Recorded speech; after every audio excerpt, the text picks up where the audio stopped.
सभी को जय मसीह की।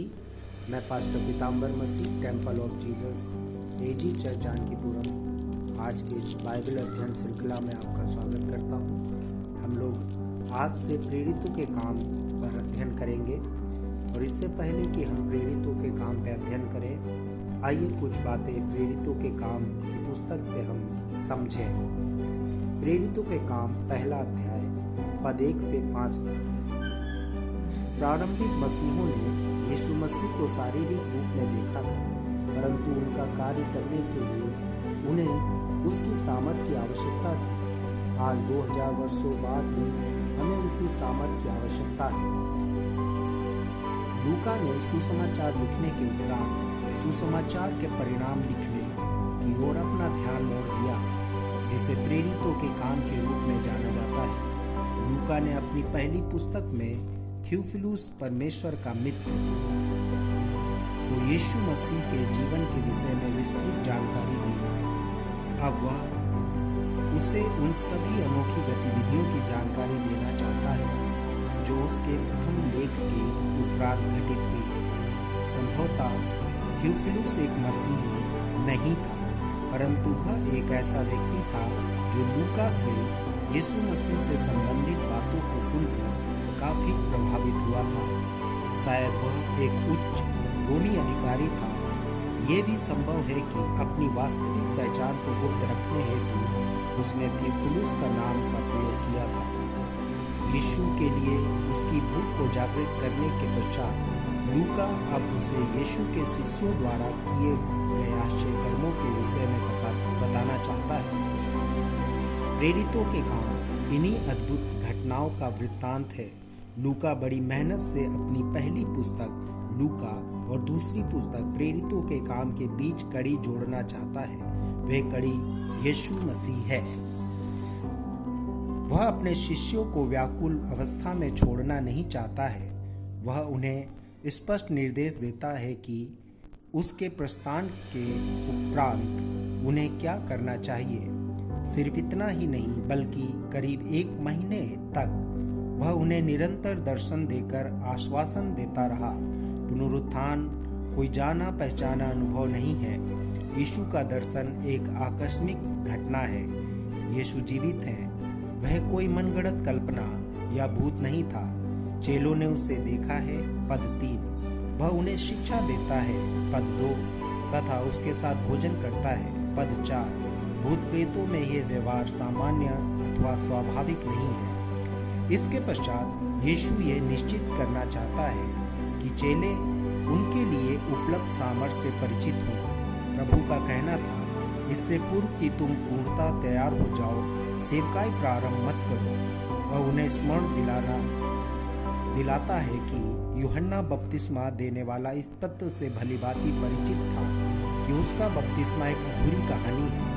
कहानी की शेष उत्तम जानकारी के लिए वह उन्हें घर भेज देता है। इन व्याकुल और इच्छुक शिष्यों के लिए यह आवश्यक था कि वे यीशु की शिक्षाओं, उपस्थिति तथा सामर्थ्य से आश्वस्त हों। 20वीं सदी के अंत समय के मसीहों के लिए भी ये 3 प्रमुख साधन उपलब्ध हैं। उन प्रथम शिष्यों ने अपना मित्र और अगुआ खोना प्रारंभ कर दिया था, अर्थात मित्र और अगुए का अभाव उनके समक्ष बना ही रहता था। आज भी चाहे हम किसी भी प्रकार की हानि क्यों न उठाएं, हम यीशु की शिक्षा, उपस्थिति और शक्ति से सामर्थ्य प्राप्त कर सकते हैं। व्यक्तिगत प्रार्थना, सामूहिक आत्मिक संगति और कलीसिया में नियमित आराधना सेवा के द्वारा हम इन आशीषों को प्राप्त कर सकते हैं। प्रेरितों के काम की पृष्ठभूमि। लूका एक वैद्य था। प्रेरितों के काम की पुस्तक उसके 2 लेखों का दूसरा खंड है। दोनों लेखों की शैली, व्याकरण और प्रस्तुति में काफी समानता है। साथ ही उन्हें एक ही व्यक्ति को समर्पित किया गया है, थियोफिलुस। लूका पहला अध्याय 3 पद और प्रेरितों के काम पहला अध्याय पहला पद। इसे लिखने में महीनों या अनेक वर्ष लगे थे। ये कलीसिया के उपयोग के लिए AD 65 और 70 के बीच उपलब्ध हुआ था। प्रेरितों के काम की कहानी यीशु के स्वर्गारोहण AD 30 से प्रारंभ होकर प्रारंभिक कलीसिया के इतिहास के करीब 32 वर्ष होते हुए पौलुस के रोम में बंदी गृह AD 62 जाने तक की कहानी है। पुस्तक के प्रथम भाग का नायक पतरस और द्वितीय भाग का नायक पौलुस है। प्रेरितों के काम नए नियम की बड़ी पुस्तकों में से एक है, जिसमें 28 अध्याय और 1007 पद पाए जाते हैं। लूका का परिचय। नए नियम में हम लूका के विषय में 3 बार पढ़ते हैं। इन 3 स्थलों में हम पाते हैं कि वह एक चिकित्सक और पौलुस का मित्र था। कुलुस्सियों 4 अध्याय 14 पद। पौलुस अपने सेवा दल में लूका को एक अच्छे मसीह कार्यकर्ता और मित्र के रूप में पाता है। फिलेमोन 28 अध्याय। लूका पौलुस का एक ऐसा सहयोगी था जो उसके प्रति विश्वास योग्य बना रहा, जबकि दूसरों ने पौलुस को छोड़ दिया था। दूसरा तीमुथियुस 4 अध्याय 11 पर।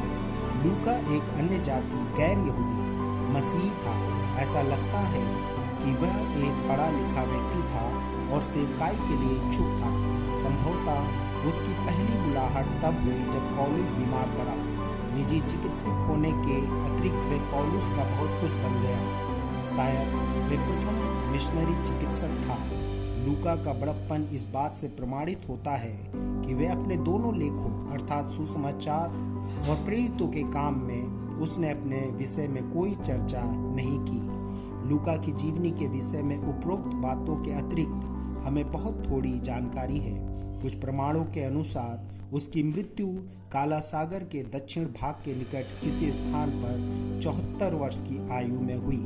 हमें मालूम है कि उसके बिना प्रारंभिक कलीसिया और उसकी सेवकाई के विषय में हमें कोई जानकारी प्राप्त नहीं हो पाती।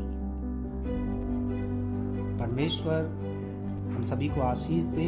जब हमने लूका की पृष्ठभूमि को और लूका के बारे में कुछ जाना, हम लगातार इस विषय पे अध्ययन करते रहेंगे।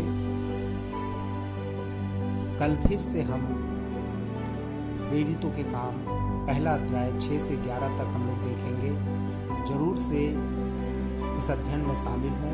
हमारे चैनल को सब्सक्राइब करें, लाइक करें और शेयर करें। एक बार फिर से मैं पास्टर पीताम्बर मसीह आप सबको स्वागत करता हूं temple of Jesus AG church Janakipuram में। प्रभु आप सभी को आशीष दे। जय मसीह।